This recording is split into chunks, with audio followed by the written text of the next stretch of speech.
Hello, welcome to Finishing Touch. My name is Riley James. We're so thankful to have you.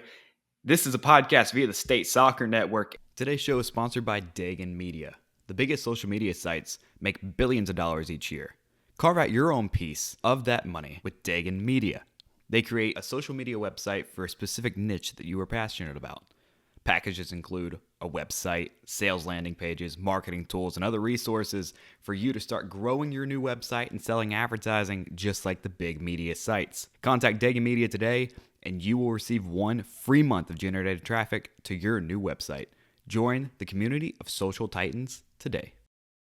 Fantastic guest, not your usual American that you might be used to, but he is the head coach of South Georgia Tormenta FC in USL 1. He was a Mercer Bear. He was a Scottish international in the youth system over there. We are just incredibly thrilled to have Ian Cameron on the show today. Ian, how you doing?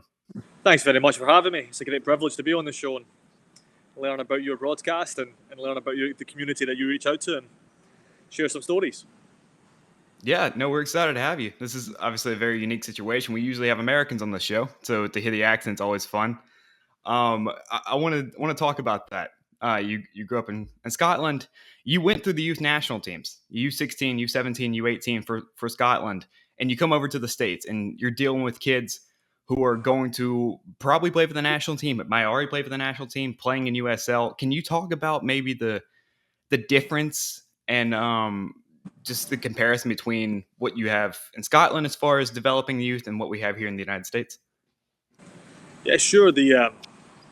Look, I really felt sorry for America maybe 5 or 6 years ago when you didn't qualify for the last tournament, because I really worried when I looked across the landscape of America and how much criticism and the broadcasting that the country was getting for the infrastructure you here have in the States and so forth. But the reality is, behind the scenes, the youth ranks in the American game are very, very strong.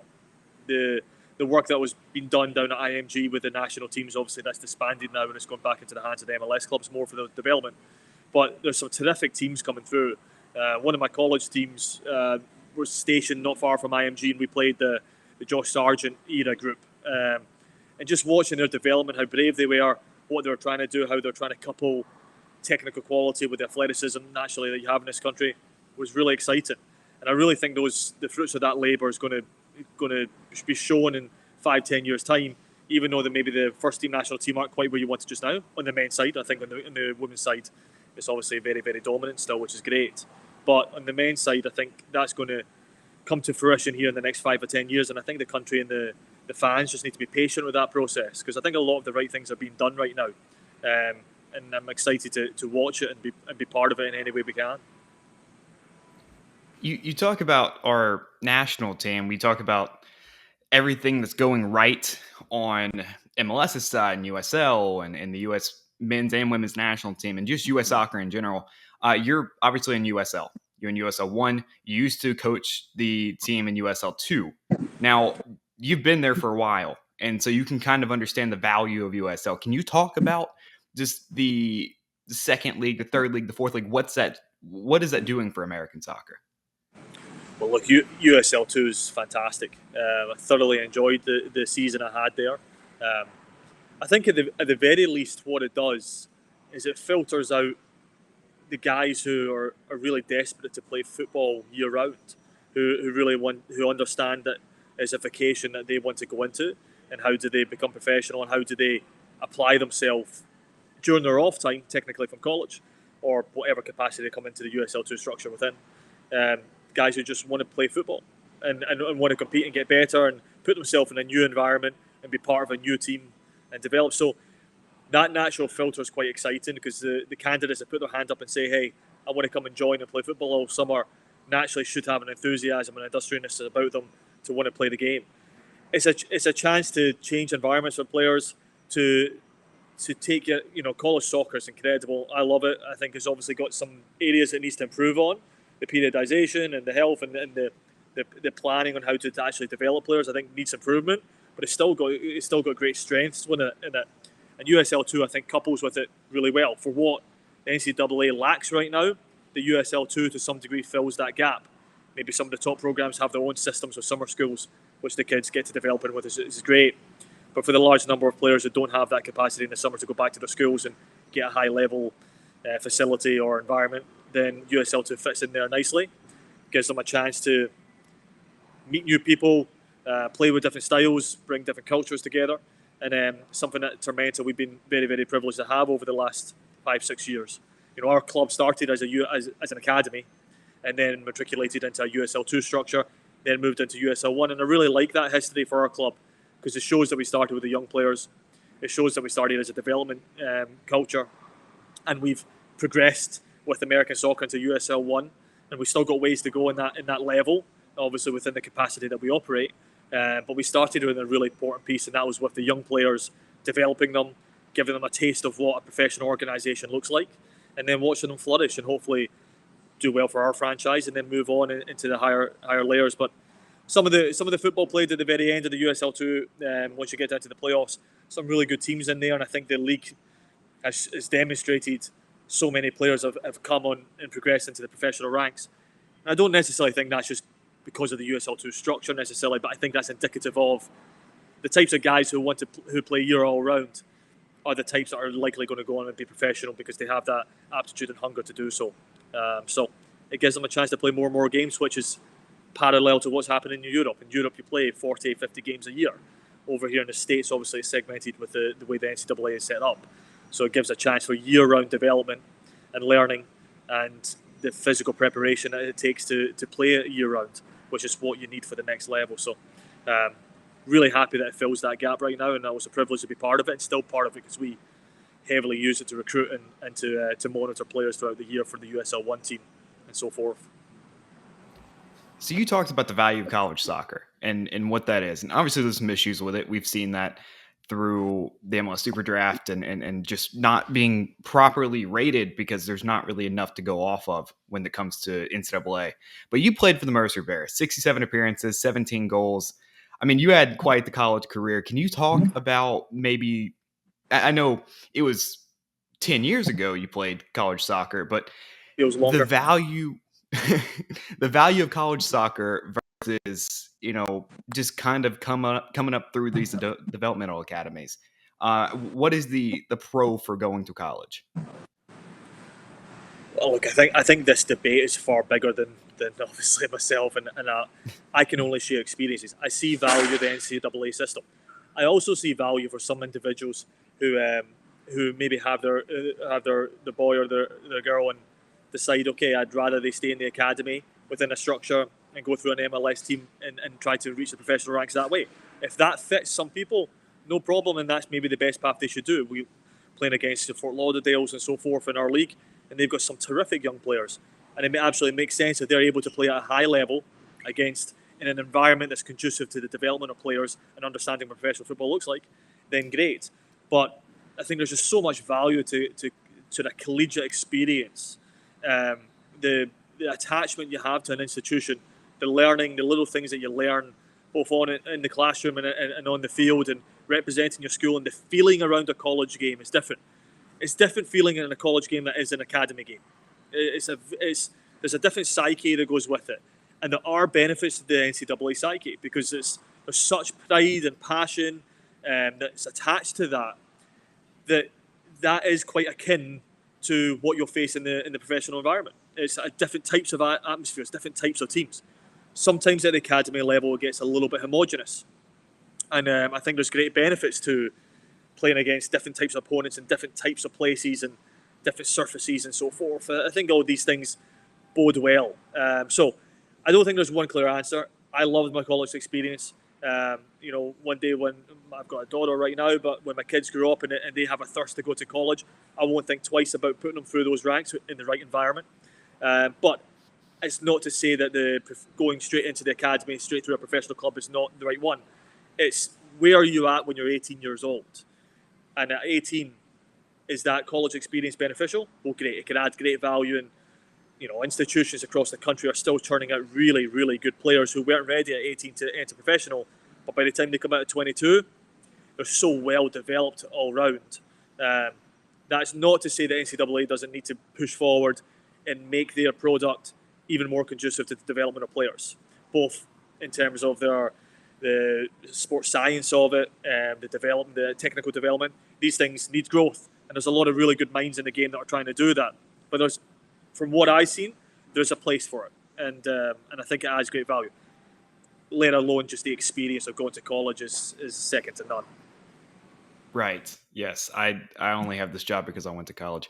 But the idea of playing college soccer and being developed not only athletically but academically, have you seen a difference between players that went to NCAA sanctioned schools that are playing in these games versus some of the players that you have on your roster who didn't do that? Do you see a large difference in maybe not play, but maybe maturity or mentality? I think it all depends on the situation. I wouldn't say that there's an aggregate easy correlation that you can make that that says for sure there's a linear relationship between going to college and having the maturity to be a professional football player or with ability to conduct yourself all round. But I do think there's things that the collegiate system and academic institutions teach you away from the field that are incredibly beneficial. Financial responsibility, how to conduct yourself in the classroom, how to have a kind of liberal arts type education where you have aptitudes in a variety of different disciplines. I think these things are really pivotal. How to build relationships with professors, how to time manage. I think the time management skills are incredibly important from college athletes, and that's why so many top industries, sight unseen, go in and try to recruit a lot of collegiate athletes. If you think of pharmaceutical companies as an example, a lot of these kind of sales companies will go in and recruit a college athlete even if they don't have any experience in the medical field. It's just because they know they're good in teams, they know they're highly competitive, and they know their time management skills that they've had to grow and develop within the rigors of the college experience, and really bode well for their next stages in the professional ranks. Within soccer, are all of those things absolutely pivotal? I don't know. Sometimes they are, sometimes they're not. But there's a lot of very, very good college soccer players and very good college soccer coaches who have added tools to players. Had they not met that coach, they wouldn't be equipped to go into the professional ranks and have a full career. I think there's a lot of good teachers within college soccer, both on how to conduct yourself on the field and get tactically better, but good mentors for life skills. And I think it's something that it's always going to be the balance in coaching and in soccer and all sports. Is back in the early days, most of the teachers and coaches were teachers first. Most of the coaches were teachers. If you think of John Wooden and all that whole era of coaches, they were very, very much classroom teachers who then applied that skill set to a sport. And there were some great benefits of that. There were some great life lessons and just really amazing young men and women that came from that type of environment. We've now moved to an environment where most young players are getting taught by just coaches. And I wonder at times whether we're moving too far in that direction to where it's littered with just coaches from a very young age, and there's not enough all-round teachers and educators within the young system. And I think there's a bit of both is needed. Sometimes, of course, you want the skill set or the nuances of the game taught to you from a really good coach with those skill sets. But I think a lot of young people need really good guidance, discipline in their life, understanding of what's important, teachers with the capacity to bench a player when it's appropriate and put them in environments conducive to the full development of their persona. So obviously that's a long-winded answer, but I think it all comes down to there's great coaches in the college game, there's great institutions, and whatever's right for an individual at 18 years old and their family decide is the right pathway. But there should, I hope, be a way forward for college athletics, and I wouldn't be scared to put my child through the college system and forgo professional ranks. I still see a pathway where they can become an even better player and go on and play professionally through that capacity. Brief interruption. We are looking for advertisers for the State Soccer Network website and the app. You can advertise to over 2,000 daily users on statesoccernetwork.com and the SSN app. Plans start at $30 a month, but mention our show in the email and you will get 1 month of that free. Contact statesoccernetwork@gmail.com for more information. And back to the show. You and I can talk about this for an hour. I have so many more questions and points I want to get to, but moving on, I'm a sucker for a story. And you come from a footballing family. Your dad played professional football. Your sister played for Celtic at one point, their women's team. I gotta know how a man from Scotland is ends up at Mercer, and now you're coaching a team in South Georgia, the most opposite place I would think a Scottish guy would be. Can you maybe tell a condensed version of how you ended up in the United States? Well, yeah, I mean, I think I just one night just looked at the map and picked a random place on the globe and decided I was going to go there and landed in Macon, Georgia, where Mercer is. And no, it was the coach at the time that the first recruited me is a fellow named Tom Melville, who I'm eternally grateful for bringing me over and giving me the opportunity to come to the States. The reality in Scotland and why a lot of the international players come to the college system is that we're left with a decision at 17, 18. Do we put all our eggs in a professional basket, or do we put all our eggs in the academia? Because there's very little capacity to do both together, and that's what makes the college system so special over here. The ability to play top-end athletics and top-end facilities, but still further your academic desires and advance that side of your life. So the opportunity was presented to me at the time. Do I go just straight into university? Do I forgo that and just go straight into the professional ranks back home, which was an opportunity to do both? But I knew I wanted to my family has a history of wanting to do both, and I think it was the right decision for me at the time. So he was an Irish fella, and he had connections in Scotland, and it was a very, very late decision to come over. I didn't know what the SAT was. I didn't even know what Greek life was. I didn't know any of these things. And I was sold in the dream that it was basically just outside of Atlanta. And I remember the coach at the time, Dustin Norman, picking me up from the airport, and we drove south and south and south and south. And an hour and a half later, which maybe in American terms is a short trip down the road, in Scotland you can get from one side of the country to the other in that time span. So their geographical distance is based on a different metric than mine. So we ended up in Macon, Georgia, which was a culture shock at first, but I'll be honest, I mean, I've got nothing but massive gratitude for that staff to bring me to Mercer. It was 4 of the best years of my life. I went on to coach there. I have 2 degrees from the institution. I met my future wife there. So it was incredible, absolutely incredible experience, and I loved every moment of it. And yeah, it was quite the journey. And coming from Scotland and being in the professional ranks back home, and having grown up in the sport, it was like restarting life. Being 18 years old in Scotland, you're kind of past it. You're old. You're done. You've had a lot of life experiences in our country by that point, and then coming to America, and as an 18-year-old and being a freshman and being seen as a freshman was such a strange experience. It was like starting life, the teenage years all over again. But it was incredibly rewarding, and I'm forever grateful for it. That's really interesting. I talk to kids all the time that have to move across the country. Last show was a kid moving from California to Texas, and you're moving across an ocean. Can you talk about how you handled that, and maybe some things you took away from that experience, and just moving and picking a place and say, all right, here we go. Sure, I don't claim to know all the reasons why, but I do think in Europe there's on aggregate an 18-year-old is exposed to different things than an 18-year-old is in this country. I'm not saying for better or for worse. It ages us quite quickly, especially in Scotland. But an 18-year-old in Scotland, I don't think it's not as big a deal. I remember we went to different countries throughout my teenage years and spent time myself going to California when I was 16. So these things, for some reason, they don't daunt us. I don't know if it's the drinking age is younger in Scotland. I don't know if we're kind of more independent from a younger age. But it wasn't something that daunted me that greatly, and I think we find that with a lot of the internationals that come across the country. But on the flip side, I think there's something really, really nice in the American system to where at 18 you're still a little bit younger in your experience, and then you start this college experience, and that's when you're first away from home, and then kind of let your wings flap a little bit. And I think that's quite cool as well. I think there's something special in that. And it's cool when you get these kind of more weather-beaten Scottish people or British people that come across at 18 compared to a kind of young American 18-year-old, and the different life experiences they've had, but then they come together within a team and share a dorm together, and then go through these, learn from each other, and learn from the way American families treat you and how hospitable they are. It's an amazing experience coming over here to feel that.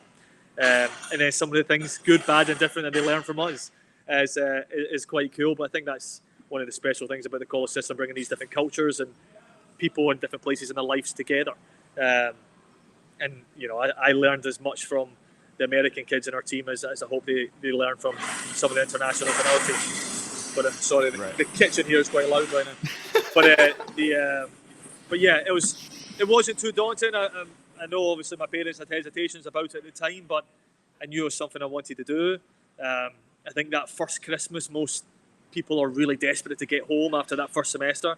You're incredibly homesick. I would be lying if I said I wondered at that moment, should I come back over? Had I had my 6 months in America, and was that enough? And did I really want to go back home to Scotland? And I had some flirting moments like that. And I think a lot of internationals feel that way after the first 6 months in the country, in the college system. But then they go home, nothing's changed. They decide to go back in the spring, and then I think that spring semester of the first college year, when they've got through being a freshman, when they really become part of the next upperclassmen group that's going to take the program that they're part of forward, I think that's almost the most pivotal semester. And if you can get through that first year, the homesickness, the change in culture, then you start to change the environment. You change as a person a little bit yourself, and then you can start changing the environment that you're part of for the better, hopefully. And I think after that first year, you really feel part of it. The homesickness kind of dissipates a little bit. And then as time goes on, you realise the opportunities in this country and the opportunities that a degree and the experiences you're privileged to have really change your outlook on life and what's possible. And I think that was, for me, it was an amazing experience. For me, I'm forever grateful for it. And I'm very, very eager to have the young players in our academy go and experience that for themselves. Some of them might be good enough to come straight into our first team eventually.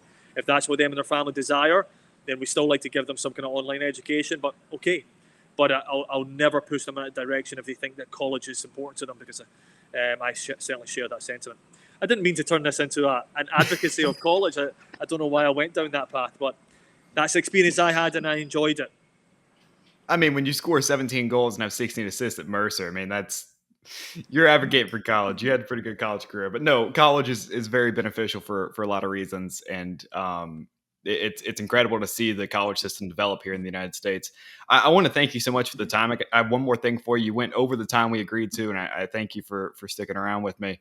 Advice for these younger kids. Obviously, this show is meant for 13 to 17-year-old players trying to make that next step, whether it's college, whether it's USL, whether it's straight to Major League Soccer, or even beyond in Europe. Can you give players general advice to be able to make themselves the best possible player for the next level? Play football, play football, play football. Touch the ball every single day. Just live it. And just every training session, be willing to be vulnerable. Listen to the coaches that are around you, and just try to take your guard down at times to where, okay, if they're asking you to be in a position that you're uncomfortable, embrace it. Try to become as well-rounded a player and put yourselves in as many uncomfortable situations as possible so that you're constantly growing. If that's an uncomfortable situation of a new team, great. If it's an uncomfortable situation of, okay, I'm a six who likes to sit really deep and get the ball in the pocket with lots of space, can I sit between the lines in a higher layer and receive the ball in tighter areas? Okay, for the first few months, maybe you give the ball away more than you're used to, but just don't get self-conscious about it. Demand of yourself to keep on putting yourself in uncomfortable situations and get better and better and better and be vulnerable and keep on improving, because the person that you'll become and the player that you'll develop into in the long run will be far greater than any insecurities you have in the short run.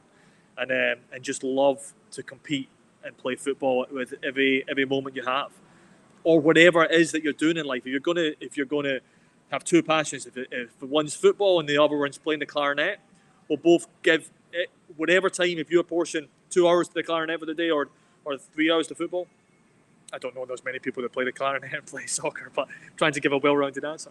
But if that's the time that you're going to apply to it, put your full heart and soul into it for that 3 hours and put everything into it. Don't hold back. And the worst thing in life is saying, "Oh, I could have been this, or I had the talent to be this, and you didn't achieve it." Oh, what a shame! What a shame! There's nothing worse than a really talented player that didn't fulfil their potential. It's quite sad. What you'd really want to do is just put your heart and soul into everything you do, and have a real thirst to get better and be vulnerable. And if you manage to do that, you won't be far off. You won't be too disappointed with what you do. One last interruption before we finish the show.